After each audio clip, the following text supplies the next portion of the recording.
Hello दोस्तों, एक बार फिर से स्वागत है हमारी यूट्यूब चैनल जिसका नाम है ऑनलाइन ITI। हम आज के वीडियो में ITI इलेक्ट्रीशियन का एक और महत्वपूर्ण टॉपिक लाए हैं जिसका नाम है अर्थिंग। तो अर्थिंग क्या होते हैं, आज के वीडियो में हम अर्थिंग के बारे में पढ़ेंगे।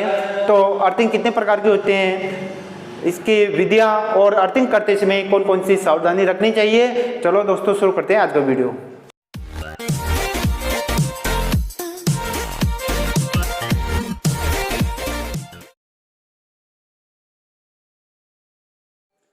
तो चलो दोस्तों शुरू करते हैं। अर्थिंग की डेफिनेशन क्या है। अर्थिंग क्या है? उपकरण, मशीन, मानव की सुरक्षा प्रदान करने वाली जो युक्ति होती है वो अर्थिंग कहलाते हैं। अर्थिंग चार प्रकार की होती है: plate earthing, pipe earthing, road earthing, waterproof earthing. परंतु इसमें जो दो प्रकार की जो अर्थिंग है ज्यादातर यही प्रयोग होती है। तो चलो दोस्तों प्लेट अर्थिंग का विस्तार से हम यहाँ वर्णन कर लेते हैं। प्लेट अर्थिंग है ये किस प्रकार होती है। सर्वप्रथम आपको जमीन के अंदर 2.5 से 3 मीटर का गड्ढा खोदना है। इसके पश्चात जो प्लेट लेनी है आपको, अगर मान लो आपको तांबे की लेनी है तो आपको 3.5 mm मोटाई की लेनी है और इसकी जो लंबाई चौड़ाई रहेगी वह 60 × 60 सेमी की आपको लेनी पड़ेगी। अगर GI की लेनी है आपको तो इसकी मोटाई 6.30 mm की और लंबाई और चौड़ाई आपको 60 × 60 लेनी पड़ेगी। इसके बाद में प्लेट डालने के बाद में तारों से लपेटकर नट बोल्ट वाशर द्वारा कस दिया जाना चाहिए। अब इसके बाद में नमक और आप कोयला डालते हो तो ये 30 सेंटीमीटर तक डालना चाहिए और समान मात्रा में होना चाहिए, जैसे 2:2 में ही डालें। अगर आपने कम और ज्यादा डालने की कोशिश की तो अर्थिंग तैयार नहीं होगा और इसका प्रतिरोध बढ़ जाएगा। इसके बाद में जो आपका 12.7 का जो जल पाइप होता है जिसके द्वारा जल डाला जाता है, जल डालने का उद्देश्य ये होता है कि इसका प्रतिरोध घट जाता है। ऊपर 30 × 30 सेमी का एक आयताकार बॉक्स होता है और उसे कास्ट आयरन के ढक्कन से ढक दिया जाता है। यह आपका इस प्रकार अर्थिंग तैयार हो जाती है। और यह अर्थिंग सामान्य रूप से घरेलू वायरिंग में प्रयोग की जाती है। जब आप अर्थिंग करते हो तो मकान से इसकी जो दूरी होती है वह 1.5 मीटर की दूरी पर अर्थ करना चाहिए। अर्थिंग करने से मशीन, उपकरण, मानव तीनों की सुरक्षा होते हैं। मशीन की किस प्रकार सुरक्षा होती है?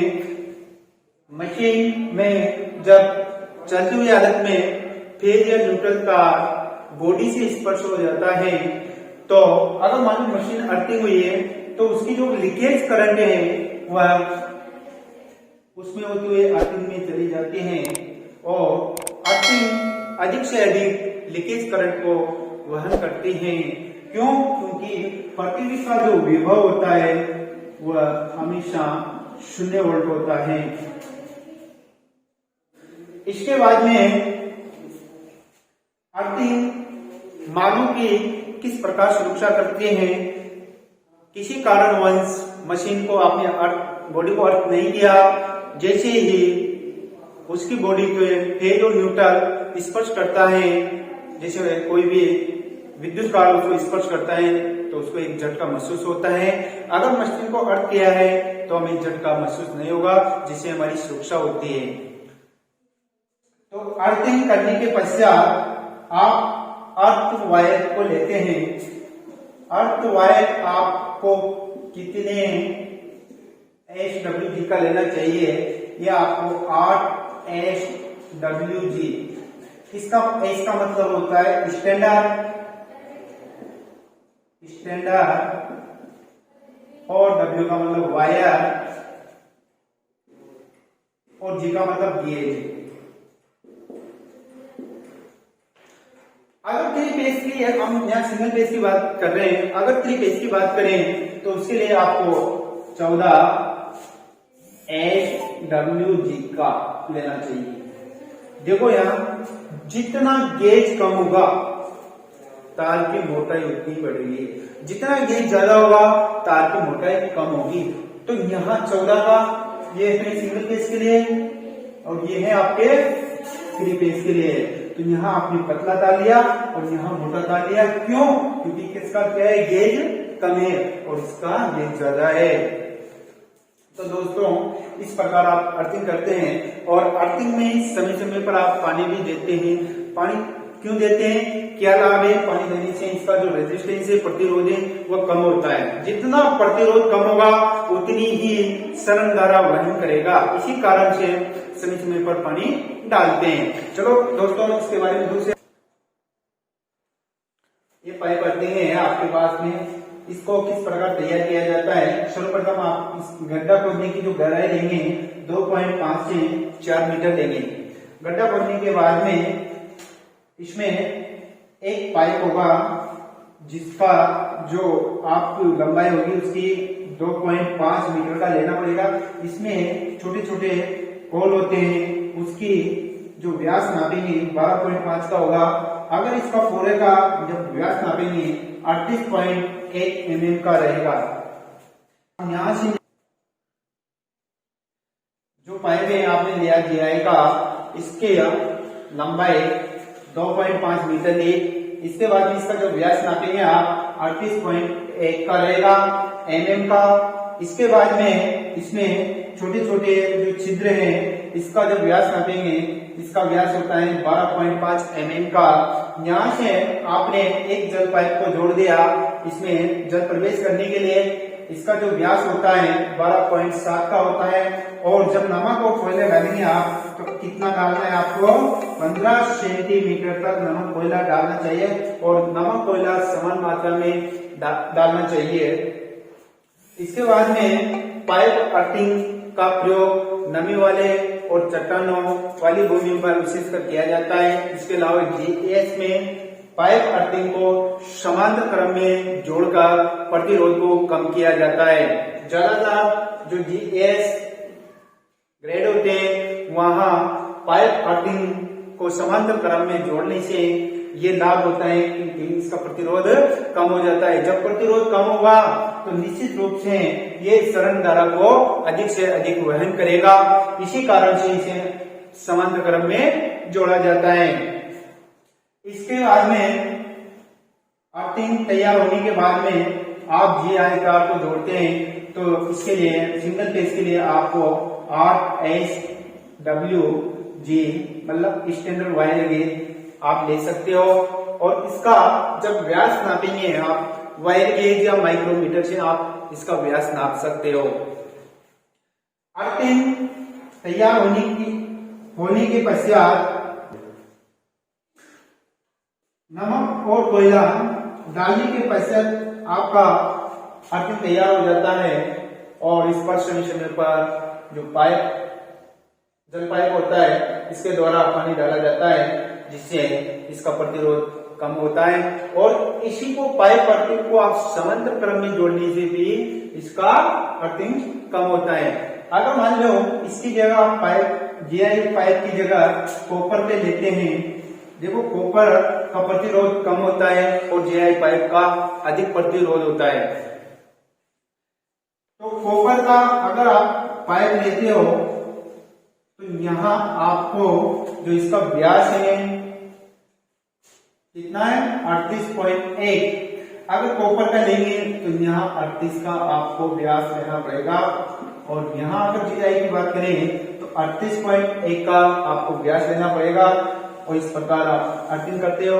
ये ज्यादातर नमी वाले और चट्टाने वाली भूमि पर प्रयोग होते हैं और GS ग्रेडों पर समांतर क्रम में पाइप अर्थिंग ही करते हैं। तीसरा टॉपिक आता है आपका,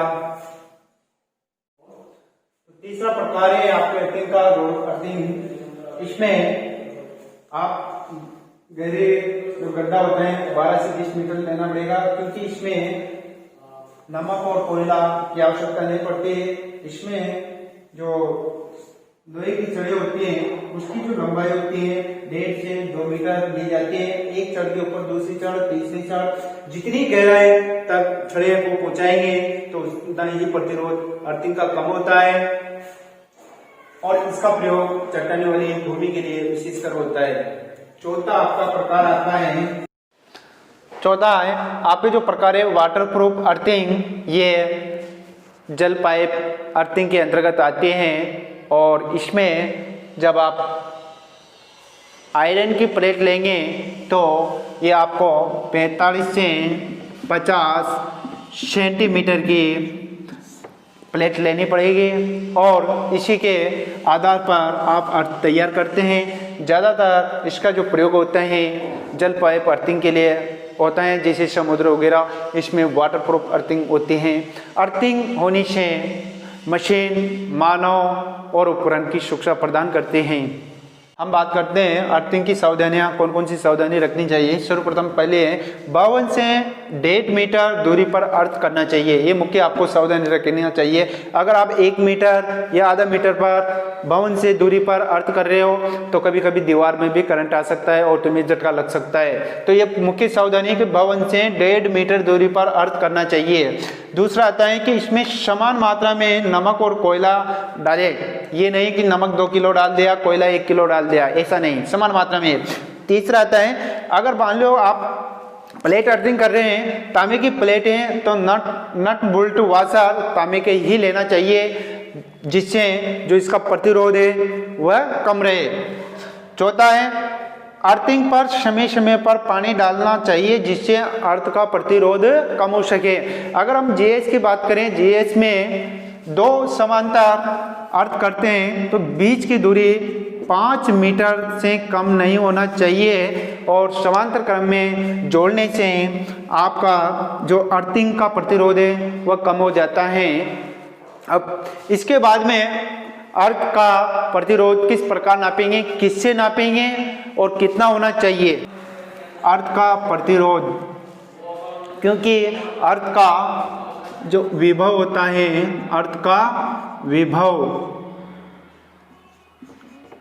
वह हमेशा, क्योंकि अर्थ किसमें होता है, पृथ्वी में, तो इसका जो विभव होगा वो 0 वोल्ट होता है। और जो प्रतिरोध होता है, अगर मान लो आपने तांबे